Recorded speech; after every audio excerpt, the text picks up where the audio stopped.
Hey there, I'm making a video today about composting. This is a beautiful October day, middle of October, and it's about mid 40s. If I'm lucky, chilly, cold. I started this pile yesterday and it got dark on me. Got up to about here, as you can see, and overnight this thing climbed up to about mid 70s. So, and we're down close to, we got down to like 38 or something last night, I think. And anyhow, I'm going to finish this off and make this hopefully informative. The way I compost, I use a wire bin that is pretty beat up, and I find this is easier to flip it, because what you want to do, you want to take the center stuff, put on the outside, and you want to take the outside stuff and put on the inside. And it's kind of hard to do that with bins. I found out this used to be a bin structure here. I had 3 bins, and it was, I don't have a lot of space, and it didn't work. But this has worked for me all summer. And then when I take this down, the top goes on the bottom, and then the bottom goes on top. But basically, you want to take the inside material and get it distributed on the outside, and the outside material distributed on the inside. That way, because when this thing heats up, it's going to heat up mostly in the center. And it goes out so far, but this outside is not going to get to 130 degrees. I'm sorry, it just won't do it. So that's why you got to flip it properly to mix all this material, so you get even heat distribution to kill any fungi that's bad.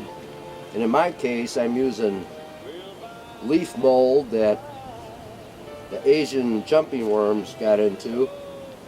So I have to cook that leaf mold to kill the cocoons. And this will certainly achieve that, because they die off at about 100 degrees, 105 degrees, something like that. But anyhow, so I'm just going to show you how I go about doing this. I just laid down a layer of leaves, shredded leaves. Now I'm going to put some higher nitrogen source stuff on there. This is a bucket of kitchen waste, coffee filters, and tea bags, stuff that we took, kitchen scraps. And I save that. I'm German, waste not, want not. I just kind of distribute this across the top of the layer that I'm working at the time. You don't want it all clumped together. And tea bags are a pain in the butt, because when you go to turn it, all those strings get in the way, but they break down too. And then on top of that, I'm going to put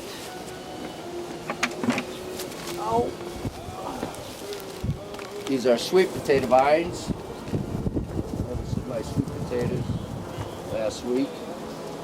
And with any kind of a vine, you want to cut it up, because if you don't, when you go to turn this thing, it's impossible. So I cut them up to about 6-inch pieces.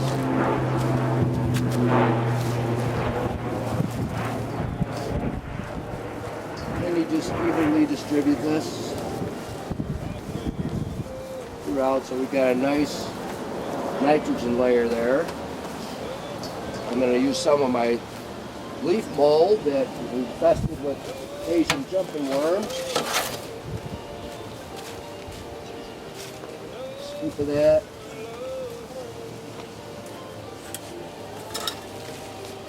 Just distribute that evenly as possible. Another scoop.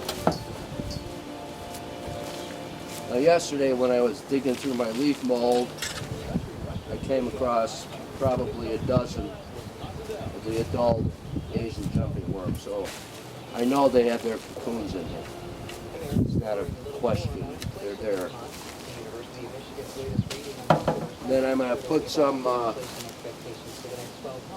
shredded leaves. I started this leaf mold pile sometime in June. And the further down I go,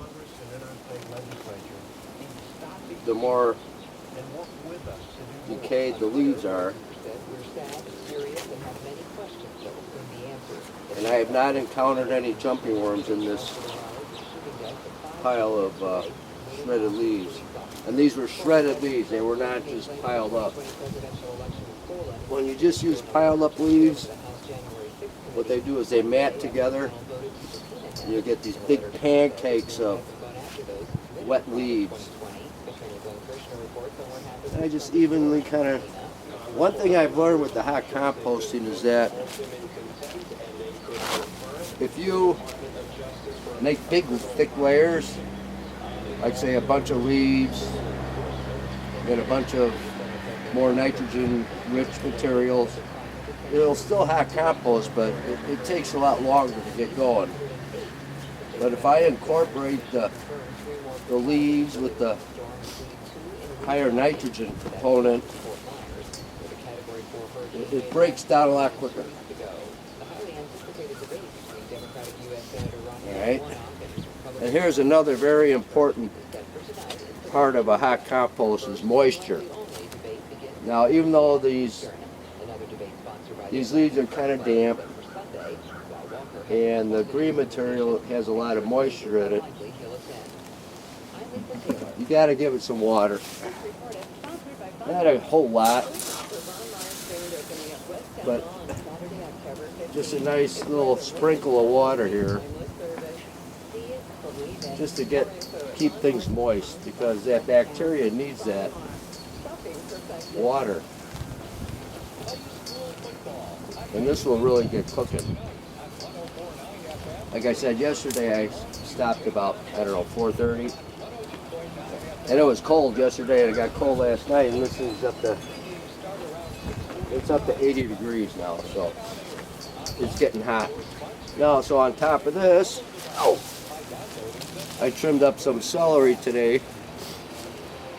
And a lot of times I'll cut that up smaller pieces because it makes it easier to turn the pile, but celery breaks down pretty quick. So I'm not too worried about that. And you see how I just layer it, not in big, thick, huge layers, but just kind of, I find that it breaks down a lot quicker if you don't put big, heavy mats of nitrogen-rich material.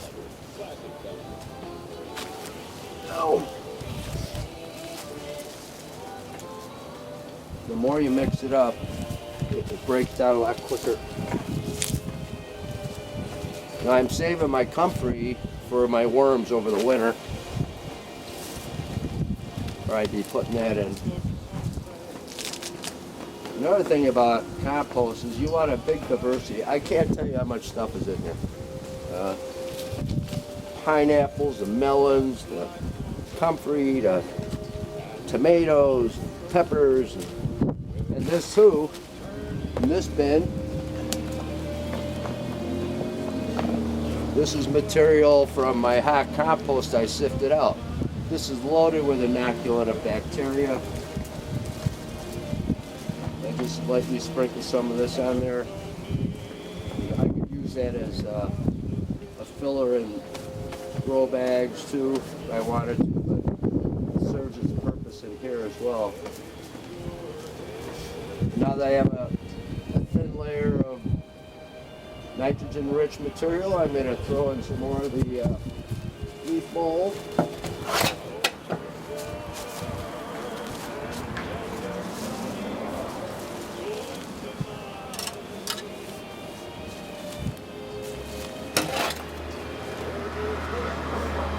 Some garbage.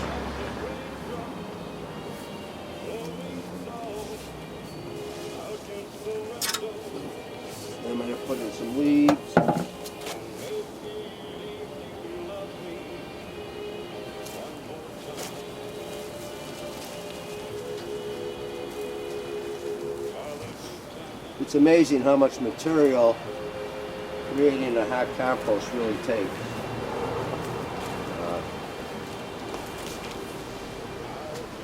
I can't take, well, it went through a lot of stuff.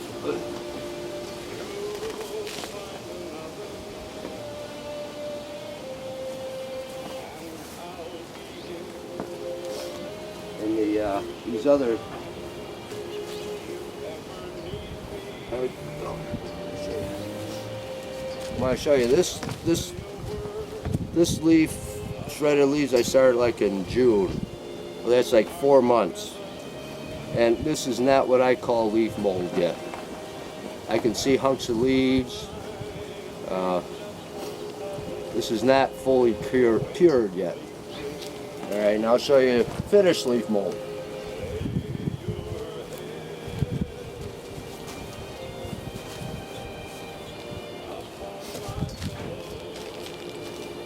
This is finished leaf mold. See how nice and even it is? I mean, there's some other debris in there, and that's a red worm there. But I can't discern leaves from the rest of this matrix here. So that's the difference between fully cured leaf mold and what I just showed you previously.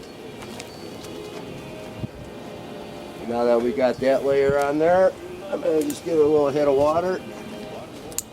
Not a lot. Just a nice little sprinkle dinkle. That's it. Just to keep it moist. And basically I'll continue this up till I fill this thing all the way up. And then when I'm done filling it, the next step is to cover it. And you want to do that for several reasons, actually. Number one, if we got an inch of rain tonight, would turn this into a mess. All right.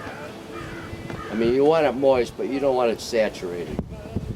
All right, so it protects it from water. The other thing too, you want to maintain the moisture you have in this pile right now.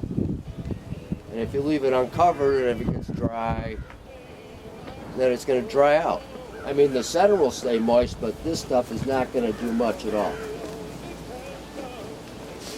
And then the other reason, this is October, we're going down in the 30s at night, and right now we're not even barely getting out of the 40s. By covering it, you are keeping the heat inside of it. I mean, the heat is generated from the bacteria reproducing, and the more heat gets retained, the more bacteria you're going to get, the sooner you'll be able to flip this pile. So that's basically it. You know, I got maybe another 5 or 6 layers to go on this guy, but that's how I do my hot compost. And I've done it all summer,